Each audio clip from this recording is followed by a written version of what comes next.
sy atsika fa ny fahasoavan'Andriamanitra miaraka amintsika. Isika fa ny fahasoavan'Andriamanitra miaraka amintsika no izy ho atsika sandrivaky sy asantsika miaraka aminy. Ny fianakaviana no taniketsa ipoiran'ny vocation. Déploie ton cœur et viens nous sauver.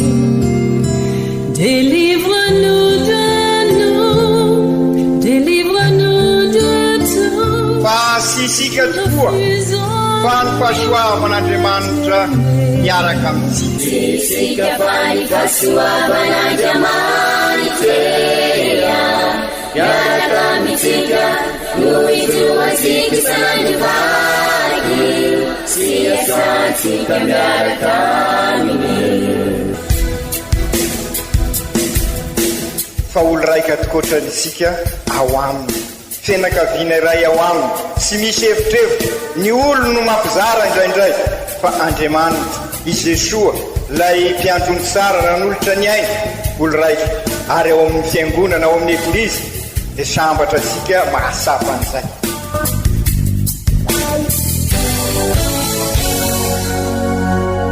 Olo araiky atsika atambatry ny fanahy masina kamiray, olo araiky ao amin'ny Kristy.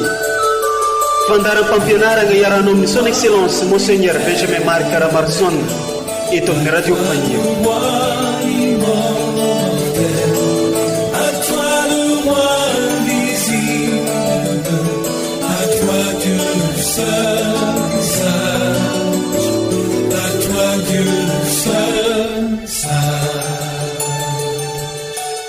Mbola ankafalegna trano entinay manolotro fiarabagna amintsika jiaby izay mitandray sy magnaraka trano ity onjapeo radio Faniry, radio manambatra antsika olo araiky ity amin'izao fotoana izao. Metoy ny fitandringesantsika ny tenin'Andriamanitra sy fanaisantsika i Jesosy Kristy ao ampontsika indrindra amin'izao vanim-potoana ny Paka izao. Alahady fahadimy amin'ny Paka taona diatsika amin'izao fotoana izao. Koa ny loha hevitry omeny eglizantsika ienana sy hodinina mandritra ity herinandro fahadimy amin'ny Paka ity dia ny hoe ny vokatry ny Paka afalena sy fitiavana. Ndeha aro raisintsika i Kristy tenin'Andriamanitra amin'ny alalanareo vaky teny masina omeny eglizantsika amin'ny ity alahady fahadimy amin'ny Paka ity sy ny fampianaran'ny ray aman-drenitsika dia Monseigneur Archevêque Benjamin Marc Ramarson.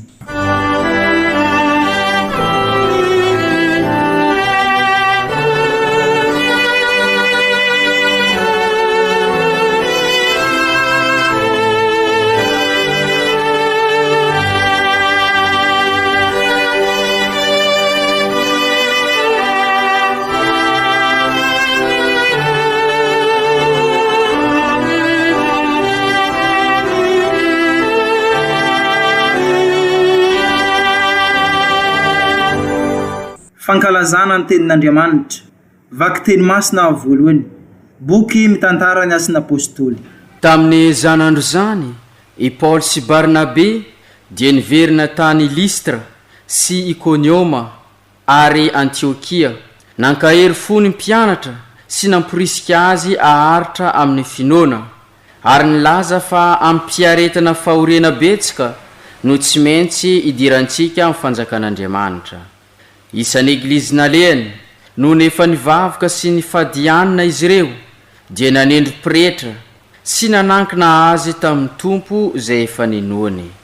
Dia namaky any Pisidia izy ireo ka tonga tany Pamfilia. Ary rehefa nitory ny teny tompo tany Perja izy dia nidina nankany Atalia. Avy ao izy dia niondrana antsambo ankany Antiokia, fa teo no nanolorana azy hoentany ny fahasoavan'Andriamanitra anao ny asa izay vitany. Vao tonga tao izy dia namory ny fiangonana ka nitantara ny zavatra lehibe nataon'Andriamanitra taminy sy namoahany ny varavaran'ny finoana ho an'ny jentily. Izany ary ny tenin'ny Tompo, isaorana ny Andriamanitra.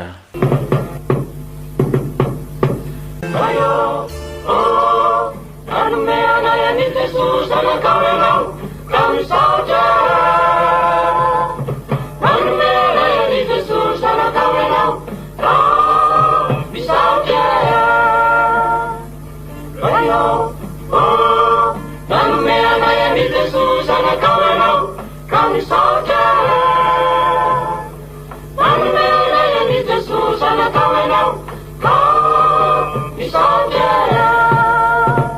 Iyananda tanawari yamanto Apajakamuraya nawa Arijuwa kalazane naranawo Amtana tumisi petra Yenisana mamana karibena Isanami sanamu bagi Arijuwa igerane naranawo Amtana tumisi petra Amtana tumisi petra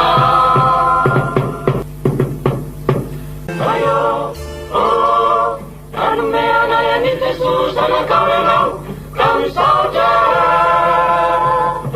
Manumera yani Jesus anakawenao Kami saja Leibezi tumpula ya buninda Arunani ya muderanya Itareti na nyale besana Anawesa misana kuri Dikarana kamaru semipami Amanakuni ya sanamu Arikude ituri siangkalas Anulewa sana mayeri Anulewa sana mayeri Ayo, oh, Anulewa yani Jesus anakawenao Kami saja Anulewa yani Jesus anakawenao Kami saja Ayo, oh, Anulewa yani Jesus anakawenao Kami saja Anulewa yani Jesus anakawenao Kami saja Vakiteny masina faharoa. Boky fanambarana ny soratan'ny masina Joana apôstôly. Izaho Joana dia nahita lanitra vaovao sy tany vaovao. Fa efa lasa ny lanitra voalohany sy ny tany voalohany. Ary tsy nisy intsony koa ny ranomasina. Dia indro hitako nidina avy any an-danitra ny tanàna masina, avy any amin'Andriamanitra. Dia Jerosalema vaovao. Voahaingo toy ny vehivavy ampakarina voaomana iaona amin'ny vadiny. Ary injay nisy feo mahery reko avy any amin'ny seza fiandrianana nanao hoe indro ny trano ilain'Andriamanitra tonga eny amin'ny olona, ary izy hiara-monina amin'izy ireo. Izy ireo moa hovahoakany, ary izy Andriamanitra mitoetra eny aminy kosa ho Andriamanitra izy ireo. Ho fafan'Andriamanitra ny ranomasony rehetra amin'ny mason'izy ireo, ary ny fahafatesana dia tsy hisy intsony. Ny alahelo amampitarainana sy ny fahoriana koa tsy hisy intsony, fa efa lasa ny toetra taloha. Dia hoy ilay nipetraka teo ambony seza fiandrianana, indro avaoziko ny zavatra rehetra. Izany ary ny tenin'ny Tompo, isaorana ny Andriamanitra. Alleluia, velungo, Kristi vavao mafaly velungo. Alleluia, velungo, Kristi vavao mafaly velungo. Alleluia, velungo, Kristi vavao mafaly velungo. Alleluia, velungo, Kristi vavao mafaly velungo. Ombatsika mianaka vieneny Tompo, ho tanteraka tokoa le iza. Evanjely masina dia Jesosy Kristy Tompontsika, nisoratany masinday Joany, voninahitra ny ho anao ry Tompo. Tamin'izany andro zany, no ny efa nivoaka ny tragno fihinanany Jodasy, dia o Jesua, nomem-boninahitra izao ny zanak'olona, ary Andriamanitra kosa no nomena voninahitra eo aminy. Ary raha Andriamanitra no nomem-boninahitra eo aminy, dia Andriamanitra kosa no hanome voninahitra azy eo amin'ny tenany sy hanome voninahitra azy faingana. Anaka, kely foana sisa hitoerako aminareo. Didy vaovao no omeko anareo dia izao: mifankatiava, ary oka ho toy ny tiavako anareo no ifankatiavanareo. Izany no ahafantaran'ny ologno rehetra fa mpianatro ianareo raha mifankatia. Alleluia, velongo, Kristi vavao mafaly velongo. Alleluia,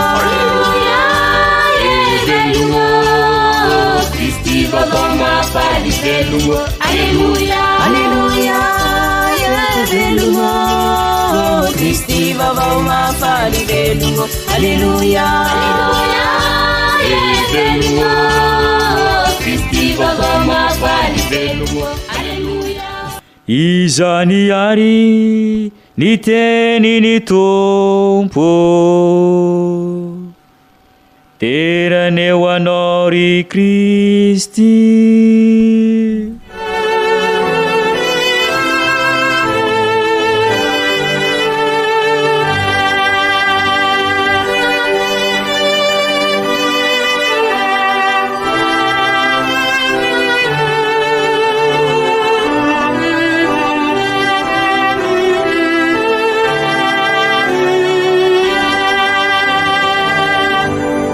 Ry kristianina ava malala, araky ny fanaverimberitsika isaky ny alahady dia tolotry ny eglizy amin'ny alalan'ireo vaky-teny ny endriky Kristy, ny toe-piainan'ny Kristy, ny toe-panahin'ny Kristy, mba ho sakafom-panahintsika, ho banjintsika ary indrindra iainantsika ka ivelomantsika ny maha-kristianina antsika ho mpiarabelona amin'ny olona. Kristy mpiarabelona amin'ny olona satria isika zao no Kristy velona, kristianina mpanaradian'i Kristy. Ka izay indrindra amin'ny izany ny vokatry ny Paka ka tonga sika hoe manorina ETA dia ilay trano be iombonana ka ahatonga sika ho taranaka mpanorina izara sy hamafy fanantenana ary fiadanana ho tonga mpivahiny fanantenana tokoa.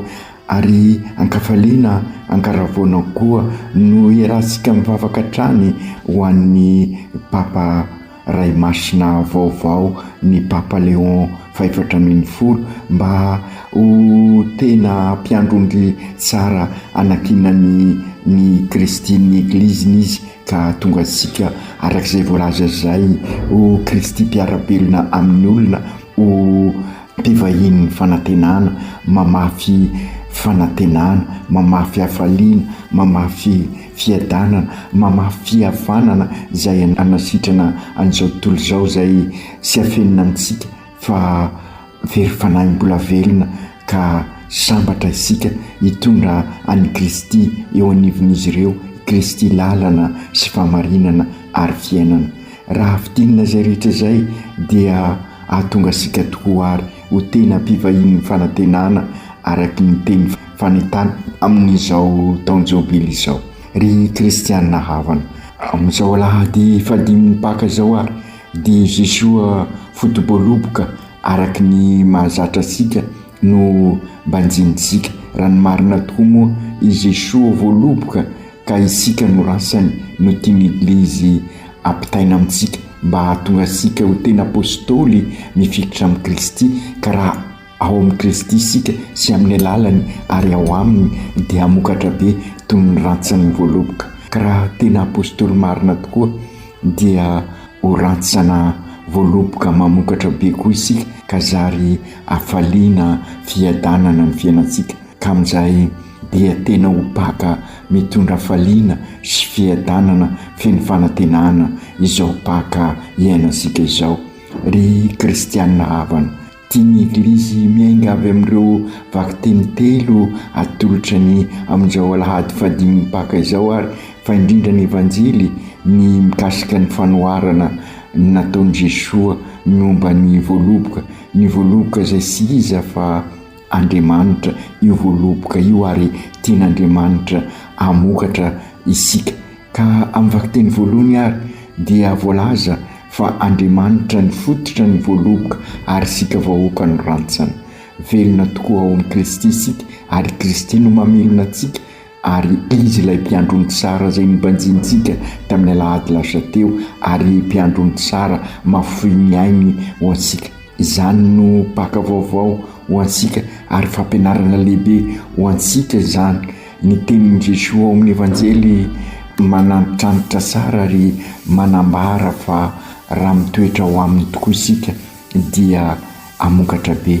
Hoy indrindra izy, mitoera ao amiko ary izaho hitoetra ao aminareo, amin'izay ianareo amokatra be, ho feno sy lavorary ny havalianareo, ny sampana izay tsy miray amin'ny voaloboka tsy mahazo mamoa, ary toy izany koa ianareo raha tsy mitoetra ao amiko. Aokary araka izany tenin'ny Jesosy zany ifikitra amintsika hitoetra ao aminy mba hamokatra be.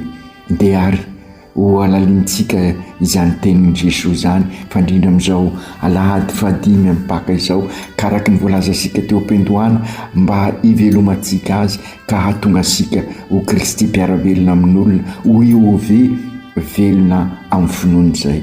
Mitoetra ao amin'ny Jesosy sika raha manana fiainana tahaka ny Jesosy, manahaka ny fiainan'i Jesosy sika, izany hoe manatanteraka ny sitrak'Andriamanitra, dia sika manao ny marina, mampanjaka ny rariny sy nisiny, mizara ny fitiavana, hampanjaka ny fifankatiavana, anatanteraka mandrakariva ny fiombonana aminy ka hahatonga sika ao amin'ny Kristy.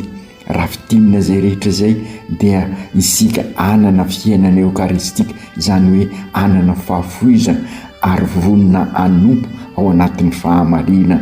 Izay no manambara fa manana ny fiainan'ny Kristy isika, ka amin'izay mampitrotra ny finoana sy ny fiainana andavanandro tokoa isika. Ka raha mampitrotra ny finoana sy ny fiainana andavanandro dia zary eove mamokatra isika ka zary taranaka mpanorona. Ny rasana tsara dia ny mamafy fanantenana sy fiadanana eo amin'ny mpiarabelona, fa ny rasana izay sy mitoetra ao amin'ny Jesosy kosa dia tsy afaka mamoa ary dia hodorana any amin'ny afo, any amin'ny motro. Diovin' Jesosy kelikely ary sika mba hahatonga sika hitoetra bebe koa ao aminy. Fantasika fa olombelona tokoa isika ka miloloha lanitra, mandeha tany ka mety misolavaka, ka noho izany dia mora mivadibady tsy araka ny sitrak'Andriamanitra no ataontsika. Fantatra sika izany ka manjary vaona amin'ny ataontsika andavanandro sika. Ka izay indrindra aoka isika eo amin'ny fiainantsika andavanandro mba hiroso lalindalina koa amin'izay ezaka ataontsika izay ka hahatonga sika hifikitra amin'ny Kristy. Ka izay indrindra ry kristianina havana no ananaran'i Jesosy antsika miatrika ireo sehatra maro isan-karazany, ka ireo no hanampy antsika hanadio ny fiainantsika, hanadio ny safiditsika, ka amin'izay hifikitra amin'ny bebe koa isika ka ahafahasika miatrika fiainam-baovao. Raha tsy izany dia zary rantsana maina isika ka sy mamokatra ka ariana any amin'ny toerana izay fikatroan'ifo Jesosy, any amin'ny afo, ka may lasa potika tratry ny motro. Ny azo maty dia midika tsy azo atao ininona intsony. Ry kristianina havana, amin'izao alahady fahadimy mipaka izao ary dia miroso tokoa ny disika mba hahatonga antsika ho kristianina eo anivon'ny fiainantsika, ho kristianina mpiara-belona, hahatonga antsika ho eove.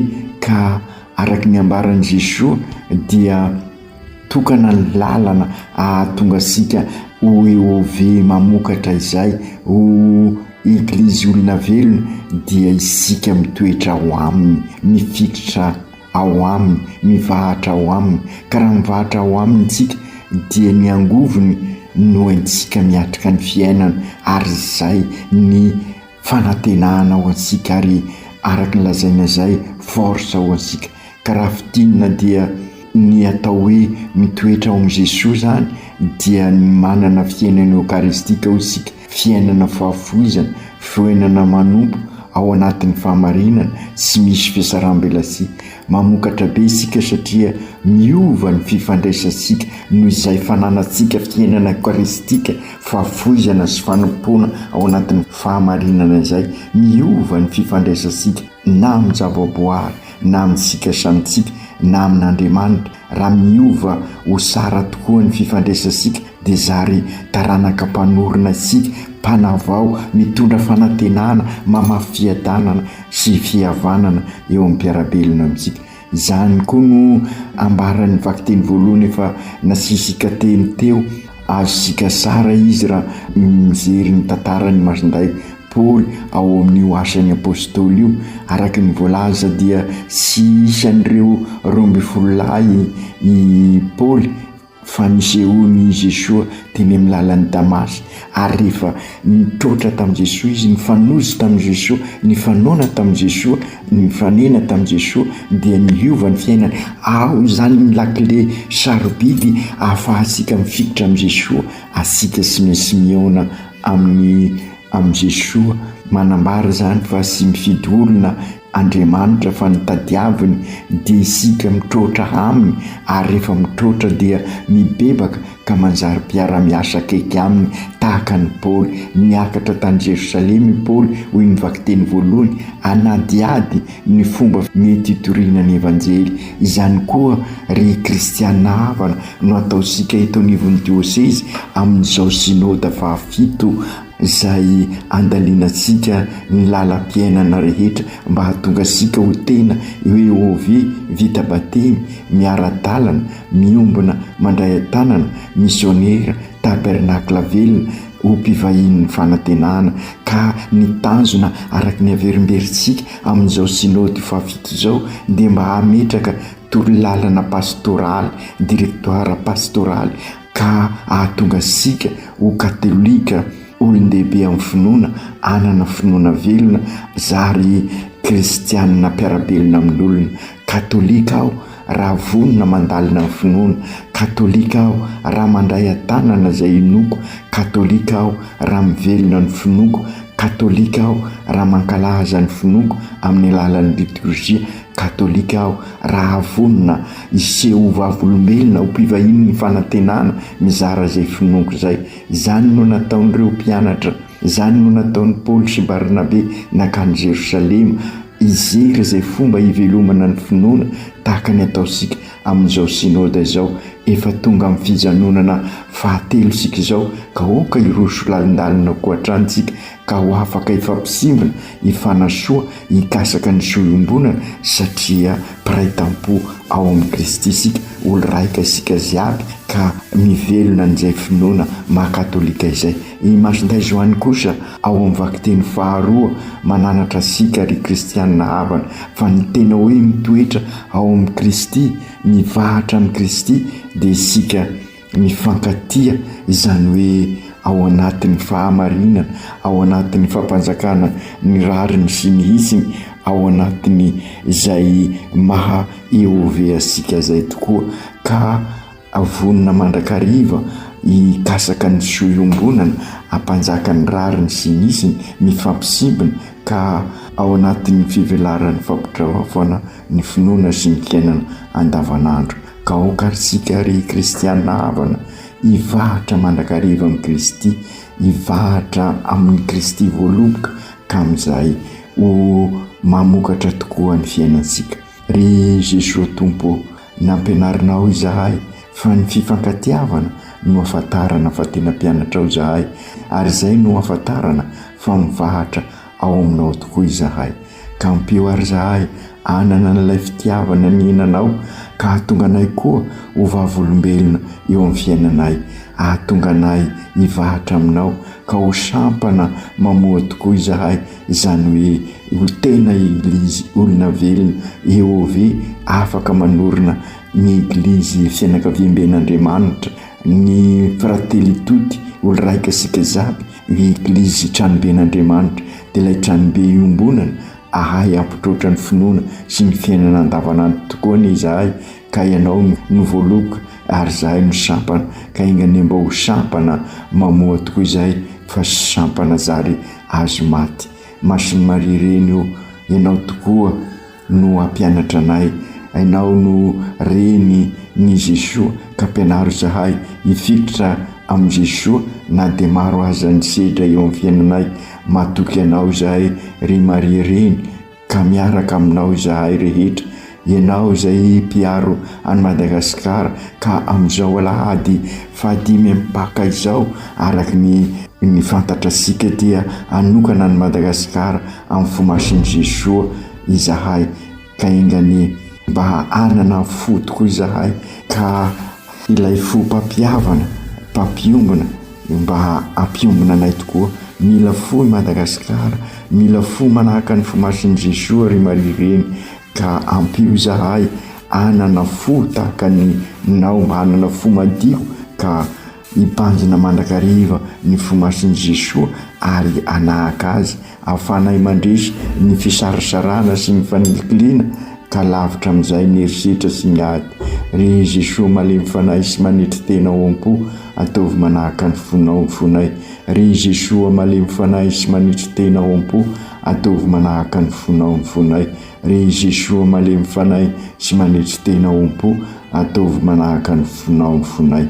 Aoka sy adinosika ihany koa ry kristiana havana fa amin'izao alahady 5 ampaka zao ihany koa no andray ny andraikitra lehibe hitarika ny Eglizy Katolika ny Papa Léon 14 hoentsika mbavaka izy mba ny fanahy masina mandrakariva no anilo azy ka ahafahany mitarika asika mianakavy, isika olo raika ziaby ary hitarika asika iombona bebe koa ka anjaka amin'ity tany tiany amin'izao tontolo izao ny fiadanana sy ny fandriampahalemana ka ho tena mpivahiny ny fanantenana tokoa isika ziaby ka vonina amafy fiadanana sy fanantenana eo manodidina ansika araky ny afatra zay napetrany tamin'izy vovofidy ka ny nanao ny sodrano lehibe tamin'ny izy nandray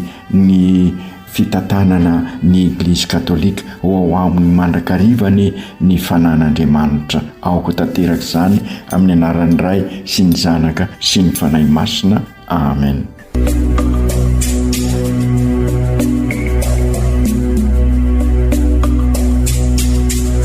Tsy atsika fa ny fahasoavan'Andriamanitra miaraka amintsika.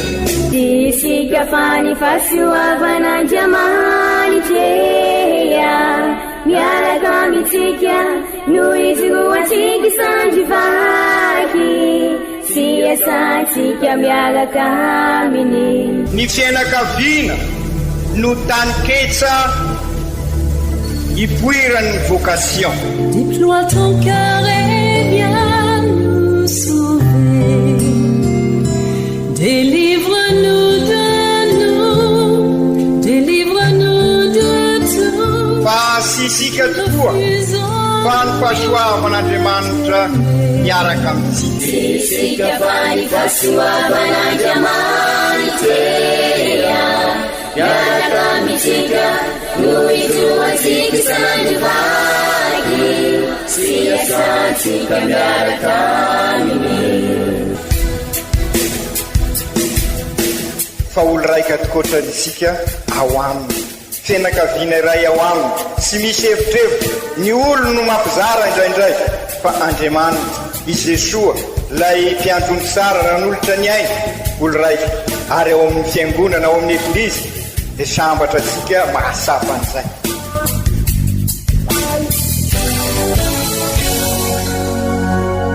Olo araiky atsika atambatry ny fanahy masina kamiray, olo araiky ao amin'ny Kristy. Fandaram-pampianarana iarana amin'ny son excellence Monseigneur Benjamin Marc Ramarson eto amin'ny radio Faniry.